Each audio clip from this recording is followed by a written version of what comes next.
Hello class, Oxford coaching institute में आप सभी का स्वागत है। मेरा नाम है मनीष शर्मा और मैं आज आपकी ज्योग्राफी की क्लास सीज़न ऑफ अर्थ लेने जा रहा हूँ।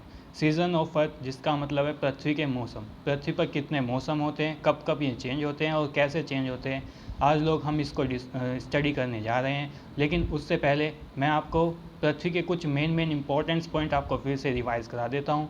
उसमें सबसे पहले आप ये आपके स्क्रीन पर जो भी पॉइंट्स दिखाई दे रहे हैं, ये आपके सबसे इम्पोर्टेंट पॉइंट्स हैं, इनको आपको याद कर लेना है।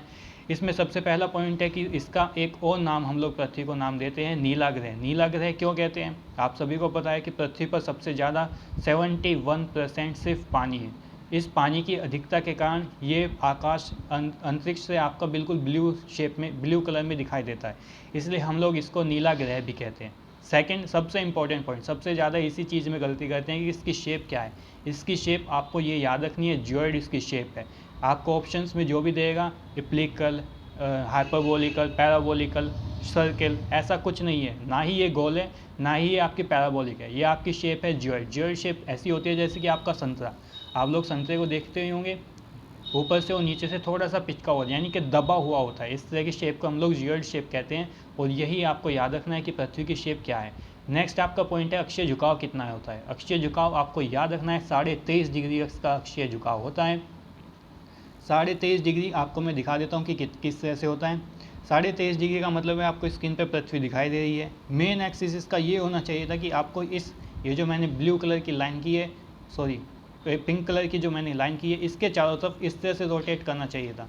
लेकिन हमारी पृथ्वी इस एक्सिस पर झुकी हुई है, जो आपको अब मैं डार्क करके दिखा रहा हूँ, यानी कि आपका इस नॉर्मल एक्सिस पर झुक कर ना होकर थोड़ी सी झुकी हुई है। और वो झुकाव जो आपका है ये 23.5 डिग्री है। इसलिए हमारी पृथ्वी इस अक्ष पर ना झुक करके इस अक्ष पर झुकने की वजह से थोड़ा तिरछा करके रोटेट करती है। ठीक है ना? यानी कि मैं आपको बता दूं, यानी ये आप मुझको दिखाई दे रहा होगा, ये मेरी पृथ्वी इस तरह से झुकी है, ना कि इस तरह से रोटेट नहीं करती, इस तरह से है और इसी तरह से आपकी रोटेट करती रहती है। ठीक है ना?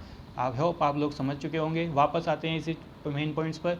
सूर्य से इसकी औसत दूरी कितनी है? इसकी सूर्य से औसत दूरी अगर आपको एग्जैक्ट याद रख सकते हो तो सबसे अच्छी बात है। 14.96 करोड़ किलोमीटर इसकी एग्जैक्ट दूरी होती है। राउंड फिगर में हम लोग इसको 15 करोड़ किलोमीटर भी कह देते हैं। नेक्स्ट इसका पॉइंट है कि घूर्णन समय कितना होता है। घूर्णन समय का मतलब होता है कि ये अपने एक्सिस पर, मान लीजिए ये मेरा एक्सिस है, ये मेरा अक्ष है, ये मेरी पृथ्वी है और ये इसका अक्ष है, तो इस अक्ष पर ये घूमने में कितना टाइम लेती है। अपने ही अक्ष पर घूमने में जो टाइम इसको लगता है वो 23 घंटे 56 मिनट और 4 सेकंड एग्जैक्ट टाइम है इसका। राउंड फिगर में हम लोग इसको 24 घंटे भी बोल देते हैं। ठीक है ना? तो ये भी आपको याद रखना है। एग्जैक्ट फिगर याद रखने में सबसे ज़रूरी पॉइंट्स होते हैं कि ये जो चीज़ें होती है ना, ये आपके पेपर में डायरेक्टली पूछ लेता है। आपको राउंड फिगर में तो सबको पता होता है, लेकिन एग्जैक्ट क्या होती है वो सभी को याद रखनी चाहिए और वो पेपर में सबसे इंपॉर्टेंट चीज़ें होती है। नेक्स्ट आपका पॉइंट है परिक्रमा समय कितना होता है। परिक्रमा समय का मतलब है कि ये सूर्य के चारों तरफ कितने समय में घूम लेती है। इसका एग्जैक्ट टाइम आपको याद रखना चाहिए। 356 दिन, 365 दिन और 6 घंटे। 6 घंटे, यही 6 घंटे बाद में 4 साल बाद एक दिन बना लेते हैं, यानी कि 24 घंटे बना देते हैं। और 24 घंटे का आपका पता है एक ही दिन होता है, यानी कि बाद में लीप ईयर जो होता है वो 366 दिनों का होता है। तो आपको पता याद रखना चाहिए ये कि 365 दिन और 6 घंटे ये टाइम लेती है। अपने एक्सिस पर पश्चिम से पूर्व की ओर घूमती है। आपको पता ही है कि सूरज जो है पूर्व से पश्चिम की ओर जाता है। सूरज थोड़ी घूम रहा है, हमारी पृथ्वी घूम रही है। इसलिए ये क्या करता है कि अपने एक्सिस पर पश्चिम से पूर्व की ओर घूम रही है। एक ही नेचुरल सैटेलाइट है चंद्रमा, और ये आपको याद होगा ही, और याद नहीं भी हो तो अब वापस से याद कर लीजिए कि इसका रोटेशन यानी कि अपने एक्सिस पर घूमने का टाइम और पृथ्वी के चारों ओर घूमने का टाइम एक ही है, वो है 27 दिन और 7 घंटे।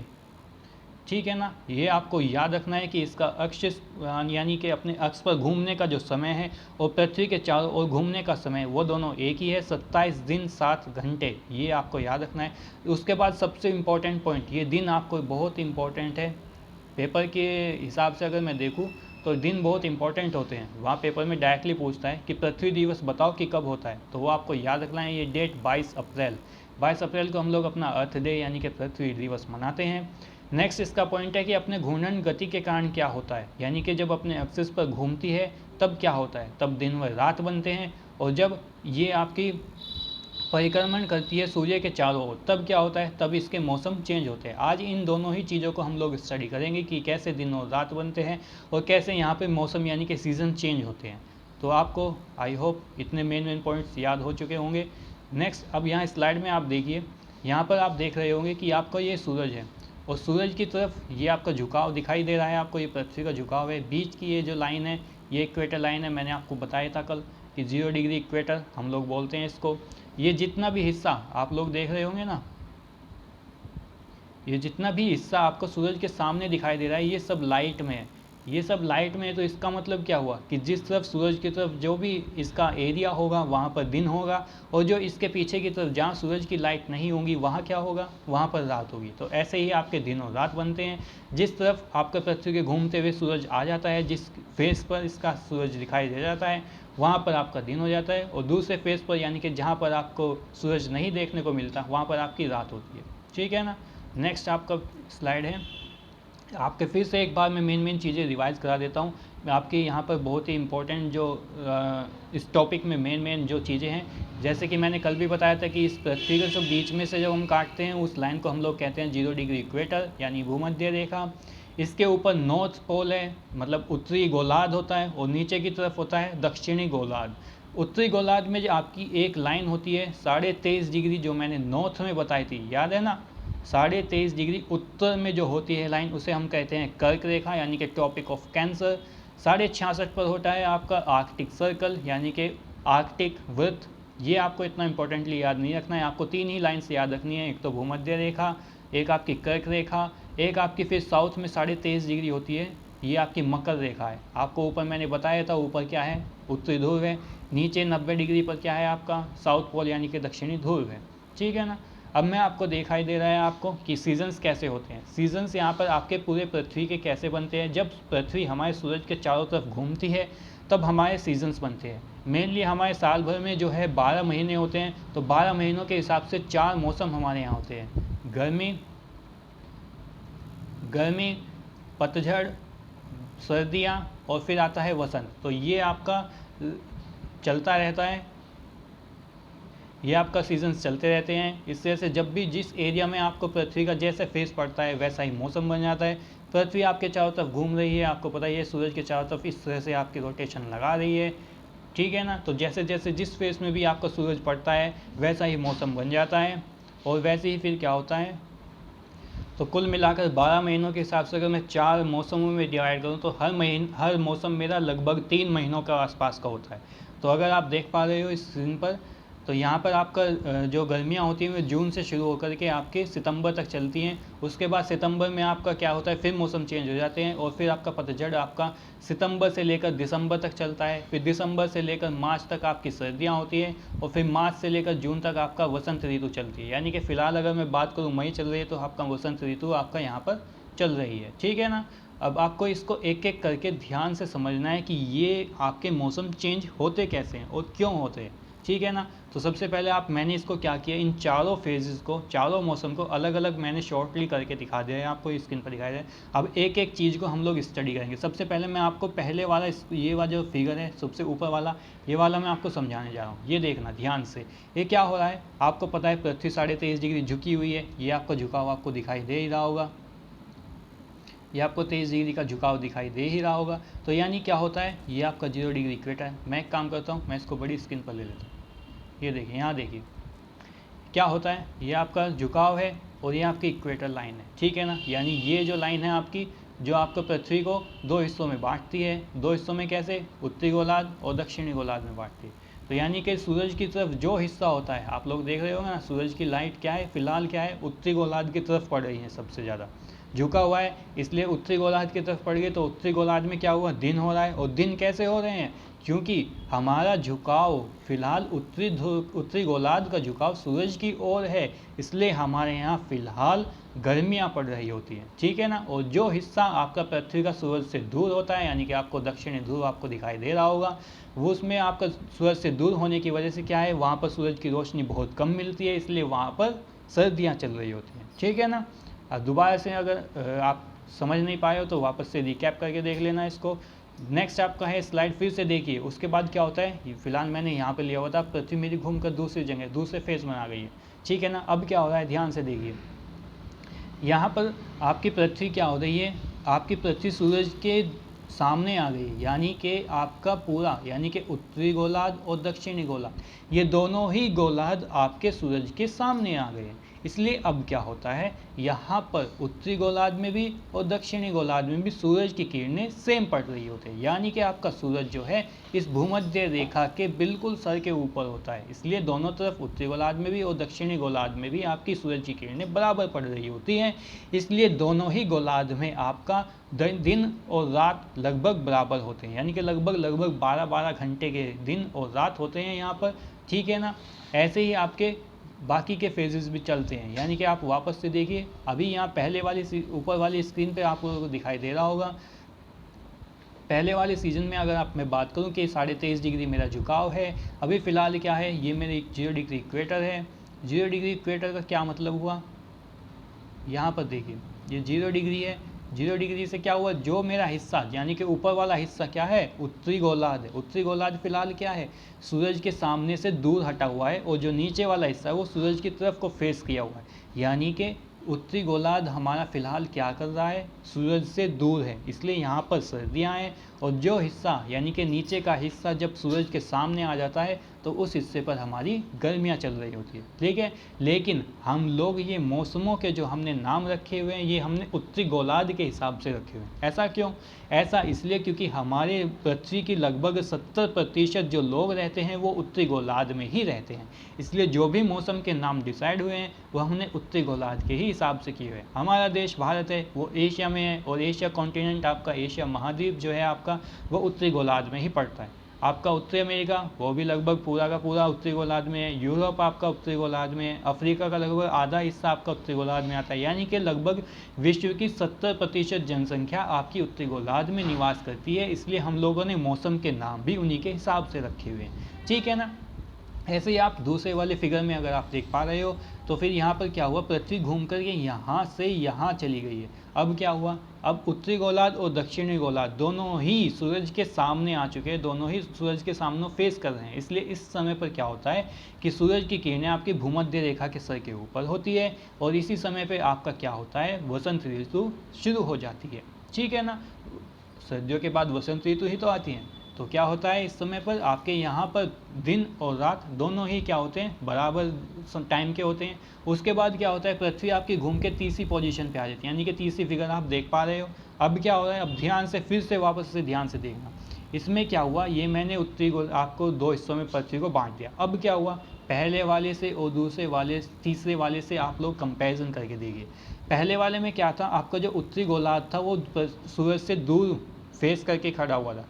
अभी तीसरे वाले फिगर में क्या है, तीसरे वाले फिगर में आपका जो उत्तरी गोलार्ध है, जो नॉर्थ आपका जो हेमिस्फीयर है वो सूरज की तरफ को फेस किया हुआ है, यानी कि इस समय हमारे उत्तरी गोलार्ध जो है सूरज की किरणें डायरेक्ट पड़ रही होती है, यानी कि कर्क रेखा के ऊपर डायरेक्ट पड़ रही होती है। तो इस समय हमारे उत्तरी गोलार्ध के अंदर गर्मियाँ शुरू हो जाती हैं, और जो हिस्सा पृथ्वी का आपका सूरज से दूर होता है, जो यानी कि आपका दक्षिणी गोलार्ध, उस समय वहाँ पर आपका सर्दियाँ शुरू हो जाती है, ठीक है ना।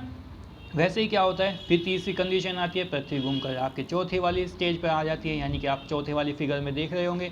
फिर से वही होता है, क्या होता है कि दक्षिणी गोलार्ध और उत्तरी गोलार्ध दोनों ही सूरज के सामने आ जाते हैं। इस समय पर सूरज की किरणें डायरेक्टली भूमध्य रेखा पर पड़ रही होती हैं, और इस समय वापस से दोबारा क्या होता है, यहाँ पर दिन और रात दोनों ही सेम टाइम के लगभग 12-12 घंटे के होते हैं, ठीक है ना। चारों कंडीशन आपको समझ में आ चुकी होगी बड़े आसानी से। एक बार फिर से मैं आपको समझा देता हूँ शॉर्ट में, आपकी टेबल के हिसाब से आपकी ये जो स्थितियाँ होती है, यानी आपकी सूरज की स्थिति आप लोग देख पा रहे होंगे जब आपकी भूमध्य रेखा के ऊपर होती है। एक बार आप शुरू से देखना, शुरू से कैसे, पहले वाली कंडीशन देखिए। पहले वाली कंडीशन में क्या हो रहा है कि हमारा जो नॉर्थ जो हेमिस्फीयर है, उत्तरी जो गोलार्ध है वो सूरज से दूर है। सूरज से दूर है इसलिए हम लोग क्या कर रहे हैं, वहाँ पर हमारी सर्दियाँ चल रही होती है, ठीक है ना। हम टेबल पर आ जाते हैं, सर्दियाँ चल रही होती हैं तो उस समय सूरज कहाँ होता है, नॉर्थ साउथ की तरफ होता है, यानी कि दक्षिणी गोलार्ध जो है सूरज की तरफ फेस करके खड़ा हुआ है, यानी कि मकर रेखा के ऊपर डायरेक्टली पड़ रहा होता है। तो मकर रेखा पर पड़ रहा होता है तो उत्तरी गोलार्ध में क्या चल रही होती है, सर्दियाँ चल रही होती है, तो उसे हम कहते हैं शीतकालीन अयनात, ठीक है ना, विंटर सोल्स्टिक्स इसको कहते हैं। इसकी दिनांक आपके पूछ सकता है, दिनांक आपको मेन याद रखनी है कि दिसंबर का वो महीना होता है, 21 या 22 तारीख यहाँ पर ऊपर नीचे हो जाती है, या तो 21 को होता है या फिर 22 को होता है। ऐसा इसलिए होता है क्योंकि दिन जो है आपका सेम नहीं होता, 23 घंटे 56 मिनट और 4 सेकंड का होता है, एग्जैक्ट 24 घंटे का नहीं होता है, इसलिए एक आध दिन ऊपर नीचे चल जाता है। उसके बाद आपको मैंने बताया था आपकी दूसरी जो कंडीशन है, आप लोग दूसरे वाली फेज़ आपका स्ट्रक्चर देख पा रहे होंगे कि जब हमारा उत्तरी गोलार्ध और दक्षिणी गोलार्ध दोनों ही, तो इस समय हमारे उत्तरी और दक्षिणी गोलार्ध दोनों ही आपके सूरज को फेस कर रहे होते हैं, यानी कि हमारी जो सूरज की किरणें हैं वो डायरेक्टली किस पर पड़ रही होती है, भूमध्य रेखा पर पड़ रही होती है। भूमध्य रेखा पर पड़ रही होती है तो क्या होता है, उस टाइम पर वसंत ऋतु आ जाती है।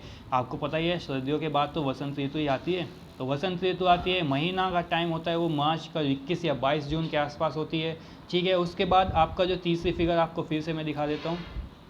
तीसरी फिगर आप लोग देख पा रहे होंगे, ये वाली फिगर, यहाँ पर क्या होता है, आपका जो नॉर्थ पोल है, जो उत्तरी गोलार्ध है, वो आपका सूरज की तरफ फेस करके खड़ा हुआ है, यानी कि इस समय हमारे उत्तरी गोलार्ध में गर्मियाँ हो रही हैं। और आपको पता ही है कि उत्तरी साइड में आपको एक लाइन होती है 23.5 डिग्री कर्क रेखा, तो उस समय सूरज जो है हमारी कर्क रेखा के ऊपर होता है, ठीक है ना। तो कर्क रेखा के ऊपर होने से क्या हुआ, आपके कर्क रेखा के ऊपर होने से हमारे यहाँ उत्तरी गोलार्ध में ग्रीष्म अयनात होता है, और वो आपका शुरू हो जाता है 20 जून के आसपास। 20 जून यानी कि 21 या 22 जून को आपको शुरू हो जाता है गर्मियाँ। उसके बाद आपका चौथी फिगर में आपको याद होगा ही, फिर से आपका दोनों ही आपके उत्तरी गोलार्ध और दक्षिणी गोलार्ध दोनों ही भूमध्य रेखा के सामने आ जाते हैं। उस समय आपके पतझड़ की जो आपका मौसम है वो शुरू हो जाता है। टाइम होता है सितंबर का 22 या 23 डेट को, ठीक है ना।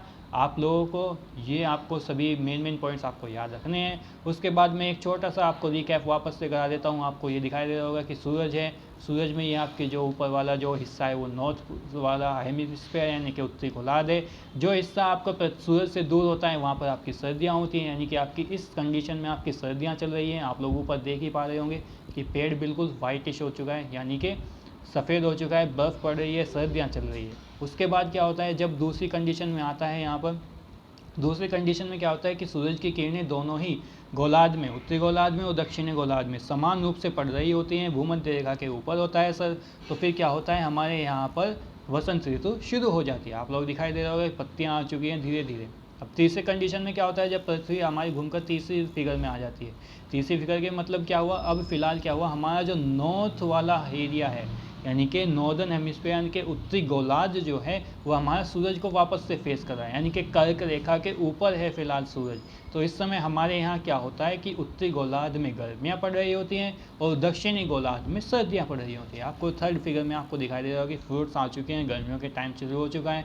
उसके बाद चौथी कंडीशन आती है, जब हमारा वापस से पृथ्वी क्या करती है कि दोनों ही गोलार्ध, उत्तरी गोलार्ध और दक्षिणी गोलार्ध दोनों ही सूरज को समान रूप से फेस कर रहे होते हैं।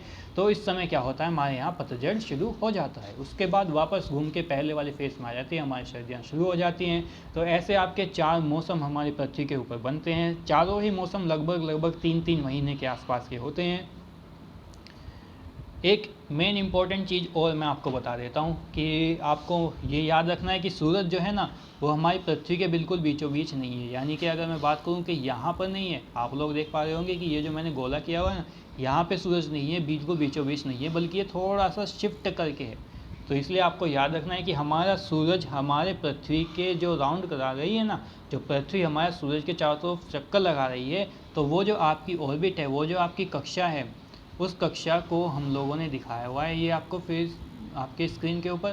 तो इसमें आप लोग देख पा रहे हो कि सूरज बिल्कुल बीचों बीच नहीं है, थोड़ा सा साइड करके है। उस थोड़ा सा साइड करके होने से क्या हुआ कि कुछ कंडीशन ऐसी बनती है कि एक बार पृथ्वी जो है सूरज के बिल्कुल पास हो जाती है, तो उस कंडीशन को हम इंग्लिश में पेरिहीलियन कहते हैं, हिंदी में हम लोग इसको उपसौर कहते हैं। उप आपको समझ में आ रहा होगा, उप का मतलब कैसे हो याद रखना है आपको, मैं बता देता हूँ।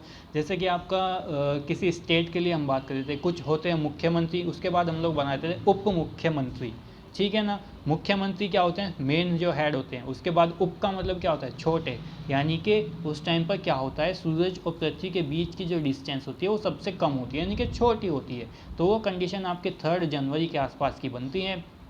और एक कंडीशन ऐसी ही और आती है, जब हमारी पृथ्वी सूरज से अधिकतम दूरी पर होती है, मैक्सिमम डिस्टेंस पर होती है, उस कंडीशन को हम लोग एपहीलियन कहते हैं, यानी कि वो अपसोर कहते हैं। और वो कंडीशन आपकी 3 जुलाई के आसपास आती है, ठीक है ना। फिर से कनेक्ट कर पा रहे होंगे कि जब हमारी पृथ्वी सूरज के सबसे पास होती है उसको हम लोग कहते हैं उपसौर, यानी कि पेरिहीलियन। वो कंडीशन आपकी 3 जनवरी बन रही होती है। और दूसरी कंडीशन, जब हमारी पृथ्वी सूरज से सबसे अधिक दूरी पर होती है, उस कंडीशन को हम लोग कहते हैं अपसौर, और वो आपकी 3 जुलाई को होती है, ठीक है ना। एक बार फिर से मैं आपको दिखा देता हूँ आपकी स्लाइड पे। उपसौर क्या होता है, जब पृथ्वी हमारी सूरज से अधिकतम दूरी पर होती है। अपसौर का मतलब अधिकतम दूरी, अधिकतम, ये याद रखना आसान हो जाएगा। में अपसौर में आता है तो वैसे ही मतलब अधिकतम दूरी पर होती है। और उप, जहाँ भी उप लग जाता है उसका मतलब होता है छोटा, यानी कि जब पृथ्वी और सूर्य से मिनिमम डिस्टेंस पर होती है। डेट आपको याद रखनी है 4 जुलाई और 3 जनवरी, ठीक है ना। Thank you class. आज के लिए टॉपिक यहीं कंप्लीट होता है। कल हम फिर से एक नए टॉपिक के साथ आपके साथ मिलेंगे। तब तक के लिए आप लोग इसके नोट्स बनाइए। आपको इस लेक्चर की PDF आपके ऐप पर मिल जाएगी, ऑक्सफोर्ड कोचिंग इंस्टीट्यूट के ऐप पर मिल जाएगी। वहाँ से इसको डाउनलोड करके आप लोग इसके जो है लेक्चर आपके नोट्स बना लीजिए, ताकि लास्ट टाइम पे जब आपका एग्ज़ाम हो तो रिवीजन करने में थोड़ी आसानी हो, ठीक है ना। Thank you class.